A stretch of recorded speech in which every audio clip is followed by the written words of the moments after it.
सुप्रभात प्यारे बच्चों, आप सदैव खुश रहें, कुशल मंगल रहें। इन्हीं मंगल कामनाओं के साथ आज मैं राजेश शर्मा आपके सम्मुख उपस्थित हूँ एक नए विषय के साथ। तो आज का हमारा विषय रहेगा संधि। तो प्यारे बच्चों, हम 9वीं कक्षा में जो पाठ्यक्रम है क्या क्या रहेगा, किस प्रकार का रहेगा, मैंने पाठ्यक्रम आपके सम्मुख पहले मैंने भेज दिया है। अब जो इकाई परीक्षा होगी उसका पाठ्यक्रम क्या रहेगा वो भी मैं आपके पास आज वीडियो के साथ में भेजूंगा। तो उसमें सबसे पहला अपना विषय है संधि। तो आपने अभी तक 8वीं कक्षा में संधि आपने की, संधि को आपने समझा कि वर्णों का जो मेल है वो संधि है। अब वर्णों का मेल कहाँ पर हो, तो वर्णों में दो पद होते हैं, पूर्व पद और उत्तर पद। पूर्व पद का जो अंतिम वर्ण और उत्तर पद का प्रथम वर्ण, इनमें जो परिवर्तन है वो संधि है। तो संधि हमारी कौन कौन सी लगती है इसमें, तो हमारे जो है जो हमारे पाठ्यक्रम है उसमें दीर्घ, गुण,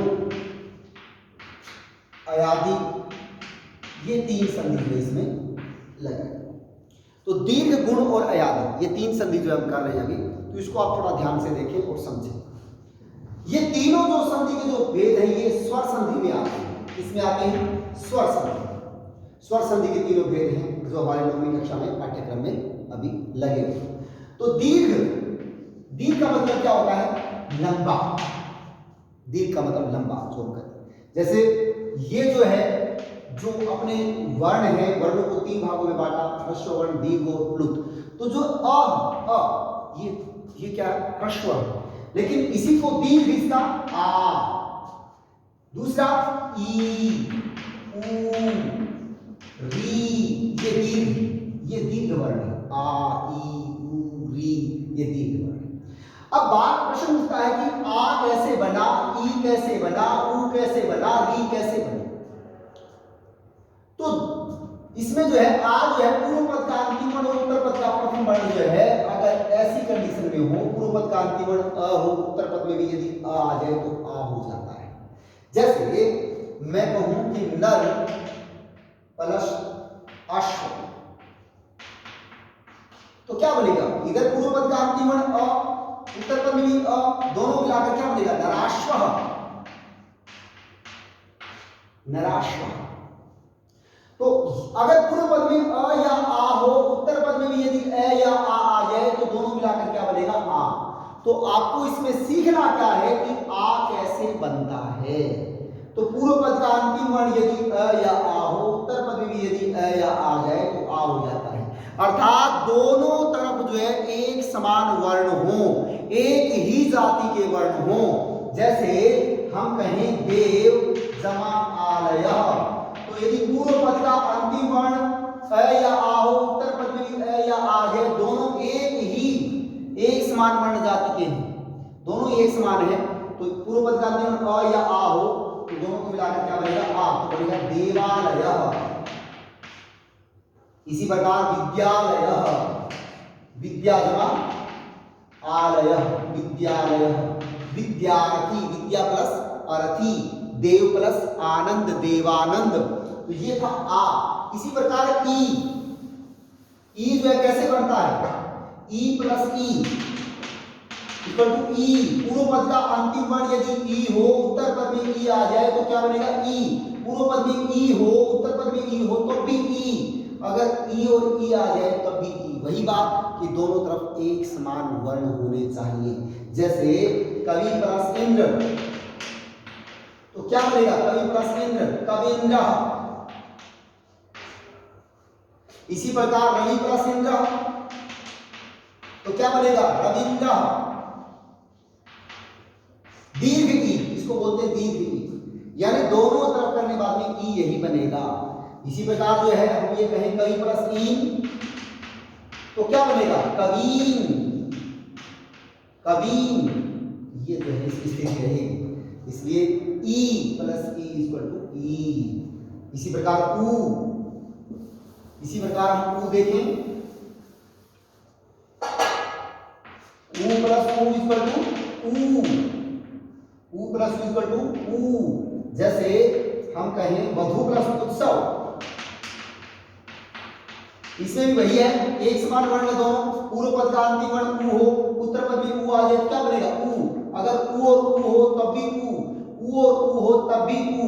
यानी चारों स्थिति में क्या बनेगा, ऊ बनेगा। वधु प्लस उत्सव वधुत्सव, वधुत्सव। इसी प्रकार जैसे अनु प्लस उदित तो क्या बनेगा, अनुदित। चारों स्थिति में ऊ दीर्घ, अनुदित। इसी प्रकार री, री का आप देखोगे तो री में भी इसी प्रकार री प्लस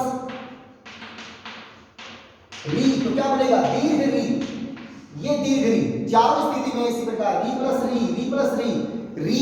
जैसे मातृ प्लस ऋणम, अगर मातृ प्लस ऋणम में अगर हम करेंगे तो क्या बनेगा, मातृणम, ये दीर्घ री बन जाएगा, मातृणम।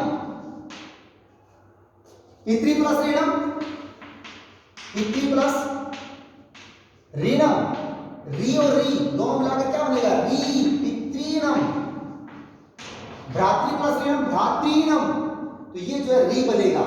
इसलिए दीर्घ संधि में आ, ई, उ, री।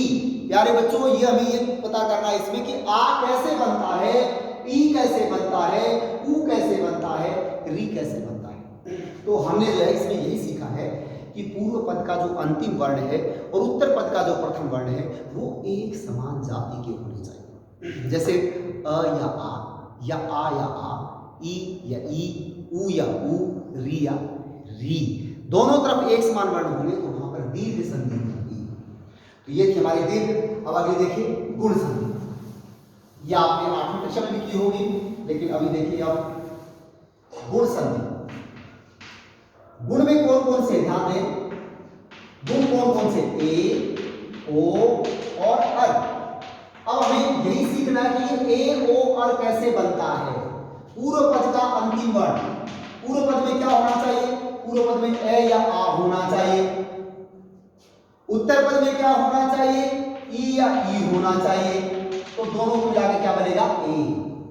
अगर पूर्व पद का अंतिम वर्ण अ या आ हो, उत्तर पद में ई या ई आ जाए तो क्या बनेगा, ए। जैसे रमा प्लस ईशः, तो इधर पूर्व पद का अंतिम वर्ण आ, इधर ई, आ और ई मिलाकर क्या बना, ए, तो बनेगा रमेशः।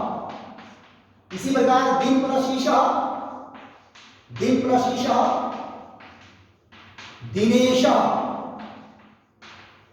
उमा प्लस ईशः उमेशः, गण प्लस ईशः गणेशः, राज प्लस ईशः राजेशः, नर प्लस ईशः नरेशः।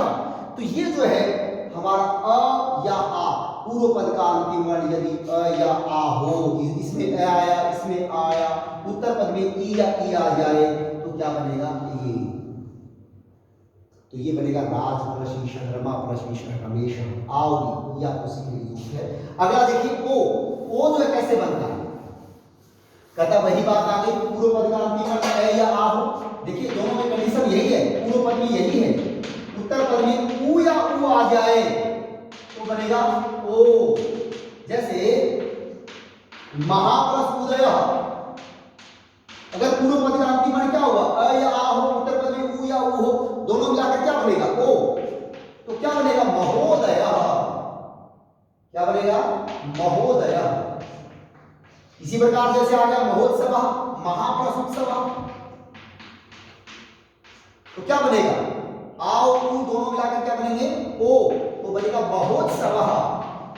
सूर्य प्लस उदय, सूर्योदय। तो पूर्व पद का अंतिम वर्ण ए या आ हो, उत्तर पद में उ या उ आ जाए तो क्या बनेगा, ओ। जैसे महा प्लस उदय, आ इधर आ गया, ये कंडीशन पूरी है, इधर उ आ गया, ये कंडीशन पूरी है, आ उ मिलाकर क्या बने, ओ, तो बन गया आ उ मिलाकर के महोदय। इसी प्रकार अर जो कैसे बनता है, देखिए कंडीशन वही है पूर्व पद की, पूर्व पद में ए या आ हो, उत्तर पद में री आ जाए, री आ जाए, क्या बनेगा, अर। जैसे हम कहें महाप्लस ऋषि, महाप्लस ऋषि, अब इधर री है इधर आ है, देखिए दोनों कंडीशन पूरी है, आओ री को क्या हो जाएगा, अर। अब इसको मिलाएंगे तो क्या बनेगा, महा जमा अर जमा शी। तो इधर जो है अब है में क्या है, है मिल जाएगा, पूरा हो जाएगा, लेकिन रे जो है आधा है तो ऊपर चला जाएगा, महर्षि, देव प्लस ऋषि देव ऋषि। तो इस प्रकार से जो है अर का है ये एग्जाम्पल, इसलिए इसको थोड़ा ध्यान देखें। तो ये हमारी गुण संधि थी।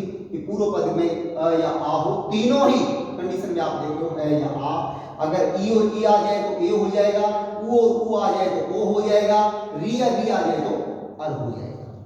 अब अगली देखिए, इसी के साथ है तीसरी संधि अयादी। अयादी संधि, अयादी में थोड़ा सा आपको ध्यान देना है, थोड़ी समझनी अच्छे से कि पूर्व पद में क्या होना चाहिए। पूर्व पद में ए, ओ, आई और औ इनमें से कोई एक होना चाहिए। उत्तर पद में कोई भी स्वर होना चाहिए, कोई भी स्वर होना चाहिए।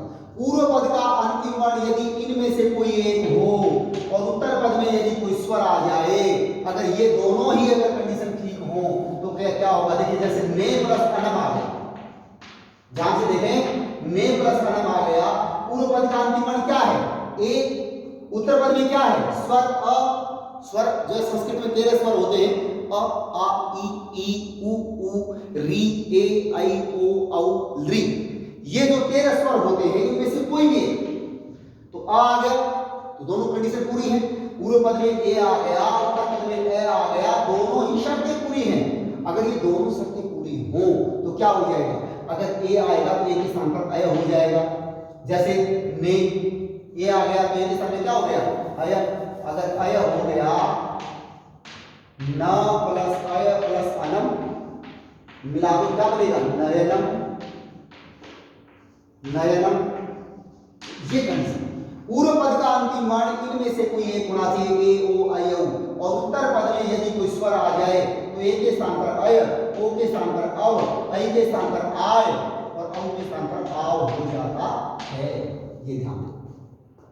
जैसे हम करें धो प्लस अनम, पूर्व पद का अंतिम वर्ण क्या है ओ, ये ओ है, उत्तर पद में आ गया स्वर आ गया, दोनों कंडीशन पूरी है तो ओ के स्थान पे क्या हो जाएगा औ, तो बन जाएगा भवनम, ओ प्लस अनम भवनम।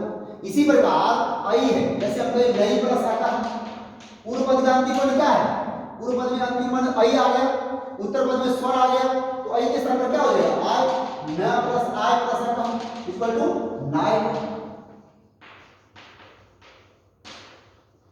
इसी प्रकार औ, हम ये कहें पौ प्लस अकह, पौ प्लस अकह, पूर्व पद का अंतिम वर्ण क्या है औ, उत्तर पद में अ, दोनों कंडीशनें पूरी है कि एक तरफ औ आ गया दूसरी तरफ स्वर आ गया तो औ को क्या हो जाएगा आव पावका, नहीं प्लस अकह नायका। तो ये आपको देखनी है कि ये आपको जरूर कंडीशन देखनी है ए ओ आई ओ की, उसके बाद पूर्व पद का अंतिम वर्ण ए हो, उत्तर पद में ओ हो, आई हो, औ हो, और उत्तर पद में अगर स्वर आ जाते हैं तो ए के स्थान पर अय, ओ के स्थान पर औ, ऐ के स्थान पर आय, औ के स्थान पर आव हो जाते हैं। तो ये मैंने उदाहरण के साथ आपको समझाया।